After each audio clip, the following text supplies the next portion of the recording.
we can take it as a sign that Europe's next crucial partnership must be with South Africa, a regional powerhouse, a strong voice for the Global South.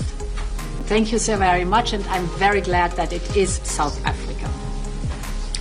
And today, to open this new chapter in our relations, Europe can contribute with, as you mentioned, the 4.7 billion euro investment package. We call it Global Gateway. You won't believe this. While Trump is out here slapping tariffs left, right, and center, the European Union just pulled up with a whopping 4.7 billion euros for South Africa. Yep, you heard that right. While the US is busy making trade tougher, the EU is handing out billions. But why? What's the real game here? Let's break it all down. Good afternoon. President Ramaphosa, dear Cyril, thank you very much for the warm welcome and your hospitality. Thank you for receiving the President of the European Council, my friend Antonio Costa, and me here in Cape Town, the mother city. Today it serves as the perfect backdrop for a new chapter in European Union South African relations. My dear Cyril, just 2 weeks ago I stood at the Gandhi Memorial in New Delhi, and I reflected on the 21 years Gandhi spent here in South Africa, where he forged the principles that shaped his journey as a global leader. And we can take it as a sign that Europe's next crucial partnership must be with South Africa, a regional powerhouse, a strong voice for the Global South. We both are vibrant democracies. We both have chosen unity in diversity. And we are both striving for a safe and prosperous future for our people. We stand for rules-based international order, and we stand for the rule of law over the rule of force. So today, here we are with Antonio at our first summit, Antonio and my first summit together with the third country. What a perfect occasion. Thank you so very much, and I'm very glad that it is South Africa. Dear Cyril, we spoke together at G20 in Rio in November about green hydrogen and renewables. And today, to open this new chapter in our relations, Europe can contribute with, as you mentioned, the 4.7 billion euro investment package. We call it Global Gateway. As you said, it is around about 94 billion rand. And with this package, we want to work together on 3 key initiatives. First, together we invest massively in projects that support the Just Energy Transition Partnership. For example, an investment platform that will boost green hydrogen, batteries, renewables, all strategic industries for the future. We know that others are withdrawing, so here we want to be very clear with our message. We're doubling down with our support. We are here to stay. Second point, with this package, we are also investing in connectivity.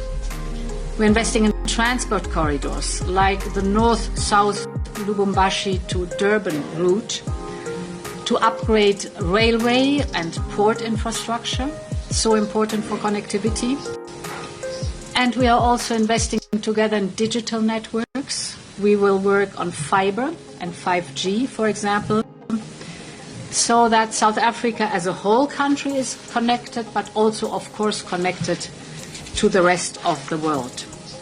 Finally, on health, indeed, we both learned bitter lessons during COVID-19. And therefore, we support your pharmaceutical industry with 700 million euro, because it means vaccines and medication produced in South Africa, for the people of South Africa and the wider African continent. And it is both in our shared interest and in the interest of global health that we promote here the pharmaceutical industry, because we know that diseases do not know any borders, so we have to join forces to fight them. This package will already make a big impact on our economies and the creation of good jobs, but now we have decided to go further. The European Union is South Africa's largest trading partner. We are launching now negotiations on a new generation of trade deal.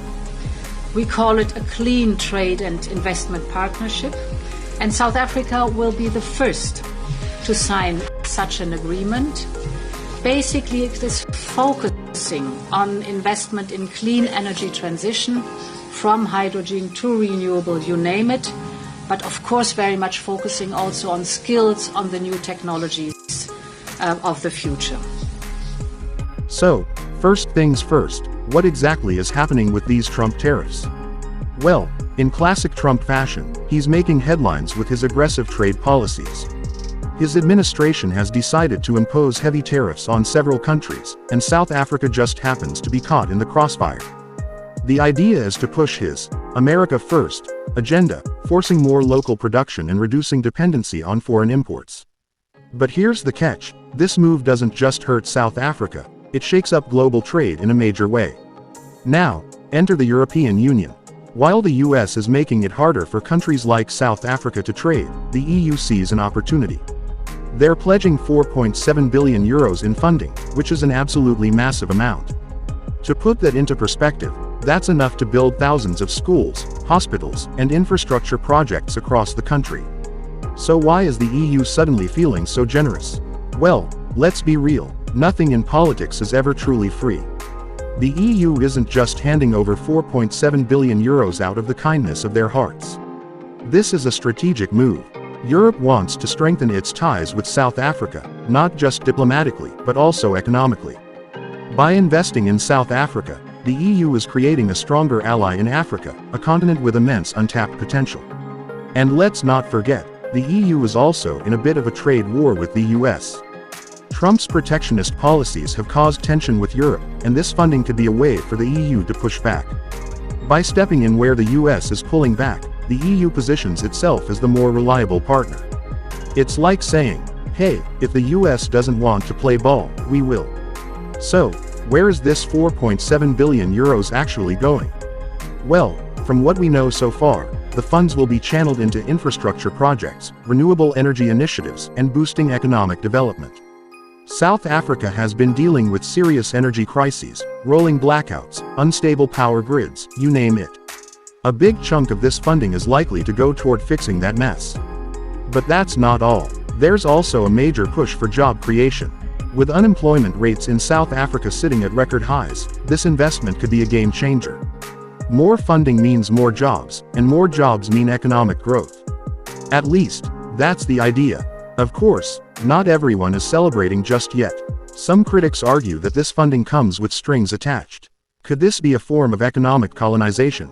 Is the EU trying to exert more influence over South Africa's policies in exchange for their generous gift?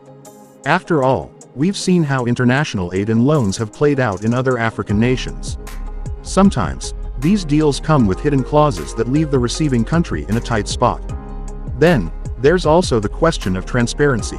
How will this money be managed? Will it actually reach the people who need it most, or will it disappear into the pockets of politicians and corporations? South Africa has had its fair share of corruption scandals, so naturally, people are skeptical. But let's flip the coin for a second. Could this be the lifeline South Africa needs right now? The country's economy has been struggling, and foreign investment is crucial for growth. If managed properly, this 4.7 billion euros could give South Africa a major boost and reduce its reliance on unpredictable trade relationships with the US. And speaking of the US, how will they react to all of this? Trump is known for his unpredictable moves, and if he sees the EU stepping in to strengthen ties with South Africa, there's a good chance he won't be too happy about it. Could this spark further tensions between the US and the EU? And more importantly, could South Africa find itself caught in the middle of a geopolitical tug-of-war? One thing's for sure, this isn't just about money. This is about power, influence, and global strategy. The EU is making a move, the US is flexing its trade muscles, and South Africa is right in the middle of it all. The question now is, will South Africa use this funding wisely and strengthen its economy, or will this turn into yet another political chess game where the real winners are the ones pulling the strings from behind the scenes? What do you think? Is this EU funding a blessing or a trap? Will it help South Africa stand on its own 2 feet, or is this just another way for global powers to maintain control? Let's talk about it in the comments, and don't forget to like, share, and subscribe for more deep dives into the stories shaping our world.